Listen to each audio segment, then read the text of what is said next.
maxkamadda racfaanka gobolka Nugaal oo maanta markii afraad u fadhiisatay kiiska Caaisha Ilyas oo ahayd gabar yar oo magaalada Gaalkacyo dil iyo kufsi loogu geystay bishii Febraayo ee sanadkan ayaa 3 nin oo loo haystay kiiskan dil toogasho ah ku riday iyadoo xukunkana ku raacday maxkamadda darajada koowaad ee degmada Garowe oo hore iyana dil ugu xukuntay raggan saddexda ah ee kala ah Cabdifataax Cabdiraxmaan Warsame, Cabdishakuur Maxamed Dige iyo Cabdisalaan Cabdiraxmaan Warsame sida uu ku dhawaaqay gudoomiyaha maxkamadda darajada koowaad ee degmada Boosaaso Abubakar Cabdinuur Jaamac.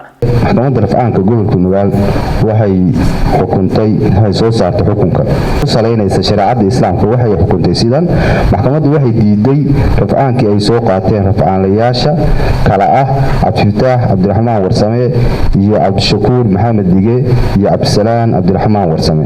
maxkamaddu waxay ayiday xukunkii maxkamadda darajada koowaad ee gobolka Nugaal sumadiisu tahay MDK gaana 963 iyo soo baxay 12 bishii shanaad 2019. oskin suurada Al-Maa'ida aayadda 33aad, suurada Ashura aayadda 4aad, suurada Al-Israa aayadda 33aad, suurada Baqara 178-179, suurada Al-Maa'ida 45. oskin kitaabka الإثبات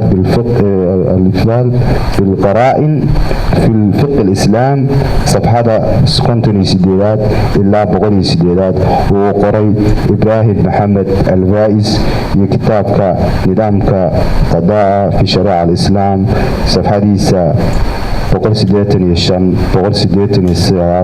waxaa ka furan cabasho maxkamadda sare 30 cisho gudahood. waxaa ku saxiixan gudoomiyaha Aadan Maxamed Axmed, Abubakar Cabdinuur Jaamac, Saciid Xasan Maxamed iyo Maxamed Jaamac Faarax. qareennada u doodaya raggan loo haysto kiiska Caaisha Ilyas ayaa mar kale qaatay cabasho ama racfaan 30 bari ah waxaana loo gudbi doonaa maxkamadda sare ee Puntland oo iyadu ka gaari doonta go'aanka kama dambaysta. محمد صالح SBC Garowe.